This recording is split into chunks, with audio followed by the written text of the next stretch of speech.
Չեմ կարծում, թե բաց թողում կա, որովհետև միշտ մեր պատասխանը եղել է համարժեք եւ կարծում եմ, որ լինելու է նաեւ համարժեք եւ մինչ բուն հարցին անդրադառնալն էլ կարող եմ հղում անելով մի շարք սոցիալական ցանցերի հիման վրա արված հաղորդագրություններին, արդեն մեր լրատվամիջոցներում ասել, որ թերևս այդ համարժեք պատասխանը արդեն կա։ Իհարկե ադրբեջանցիները հերքել են, բայց հաշվի առնելով, որ Ադրբեջանը բռնապետական պետություն է եւ խոսքի ազատության էական սահմանափակումներ կան,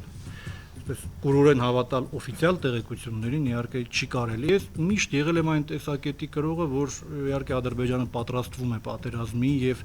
այնինչ տեղի է ունենում, ես նաեւ այս համատեքստում եմ դիտարկում, բայց կա նաեւ ներքաղաքական շատ սուր կոնտեքստ հիմա ու ներքաղաքական կոնտեքստը առաջին պլան է եկել, Ադրբեջանում լարվածությունը աճում է եւ ես ենթադրում եմ, որ Ալիևյան կլանը գնում է նման քայլերի, որպեսզի առաջի գծի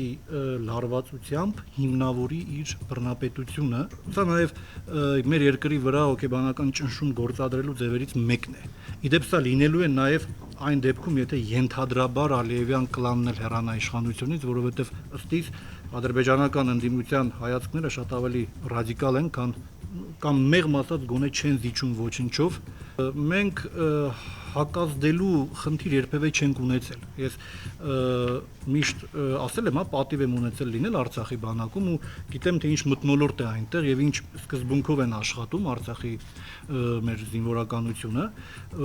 adekvat պատասխանի խնդիր կա, adekvat պատասխանի անխուսափելիության սկզբունք կա, որ Արցախի բանակում տիրում է եւ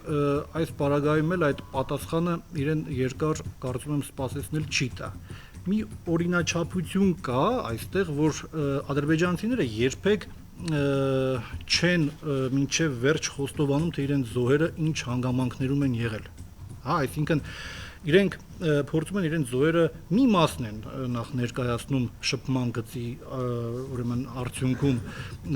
որ մարտական կորուստ, մյուս մասը ներկայացնում են իբրև արտակարգ պատահարների հետևանք։ Բայց ենթադրում եմ, որ առաջիկայում ադրբեջանական լրահոսում մենք տեսնելու ենք տեղեկություններ, թե իբր մի շարք ստորաբաժանումներում ադրբեջանական բանակի տեղի ունեցել արտակարգ միջադեպեր։ Ինչու է այդպես։ Նամանավանդ երբ որ իրենք շատ մեծ ձախողում են ունենում, ասենք դիվերսիոն հարձակում է ձախողվում, զոհերի թիվը մեծ է լինում, իրենք այդ ամբողջ մեծ թիվը ամբողջությամբ չեն ուզում ասել, որպեսզի հասարակության մեջ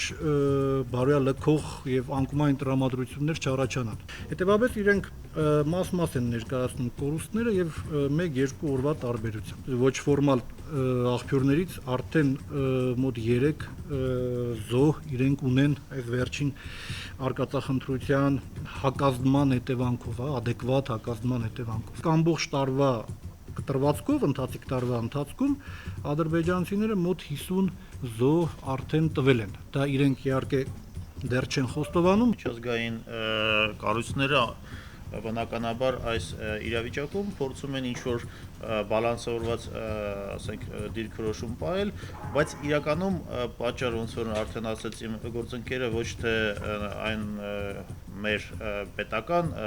արտաքին գերատեսչության պատասխանի կամ դիրքորոշումի բացակայություն, այլ պարզապես նրանում է, որ Ադրբեջանը շարունակելու է այս նմանատիպ դիվերսիաները, նմանատիպ գործողությունները, որովհետև իրականում բազմիցս դրա մասին խոսվել է, Ադրբեջանը ունի միայն եւ միայն վերջի իր լծակը ինչ որ մի ձևով ազդել Լեռնային Ղարաբաղի հարցում։ Դա պատերազմի սպառնալիքը եւ նմանատիպ միջադեպերը դա պարզապես այդ սպառնալիքը իրագործելի կամ ռեալ ցույց տալու տարբերակ։ Իդեպ ես ասեմ, որ պատերազմի սպառնալիքը դա չի նշանակում, որ անպայման պատերազմը կլինի։ Ավելին, եթե մենք նայենք շատ հաճախ այն երկրները, որոնք որ կամ այն կողմերը մարդկային պատմության մեջ եթե նայենք, որոնք որ իսկապես պատրաստ են սկսել պատերազմ, իրանք պատերազմի մասին վերջին, այդպես կոչված վերջին չինական զգուշացումները բազմիցս չեն անում, այլ պարզապես պատերազմը սկսում են։ Եվ այն, որ Ադրբեջանը դրա մասին ավելի շատ խոսում է, քան իրագործումը միգուցե նաև խոսում է նրա մասին, որ Ադրբեջանը ոչ թե պատրաստ եւ ոչ էլ ցանկանում է պատերազմը սկսել, բայց նաև մյուս կողմից պատկերացնել, որ Իլխամ Ալիևը վաղը կհրաժարվի այս վերաբերմունքից, այս քաղաքականությունից, ես կարծում եմ ոչ իրատեսականը եւ ելնելով ինչպես արտաքին քաղաքական եւ ներքաղաքական պատճառներից, բնականաբար ադրբեջանցիք երբ որ խոսում են նրա մասին, որ մեր հակառակորդը խոսք գնում հայկական կողմերի մասին թույլ է եւ մենք նավթային գումարներով մեծ քանակությամբ զենք ենք գնելու եւ սկսելու ենք պատերազմ, պարզը դրանից հետո խուսափել այդ ռազմատենչ հայտարարությունը, դա պարզապես ներքաղաքական դաշտում Ադրբեջանի ներկայիս ղեկավարության համար դա ինքնասպանության հավասար քայլ։ Այսինքն ադրբեջանական դիրքորոշումը Արցախյան խնդրի վերաբերյալ մաքսիմալիստական է, հիմա իրենց մոտ կարգավորում ասվածը նույնանում է 88 թվի իրողությունների հետ, ավելինին իրենք պատրաստ չեն, եւ եթե մենք անկեղծ լինենք, ադրբեջանական ընդդիմությունն էլ ավելինին պատրաստ չի, հետեւաբար սա մի ձև է ապացուցելու ցույց տալու աշխարհի հզորներին, որ իրենք գոհ չեն այն ընթացքից,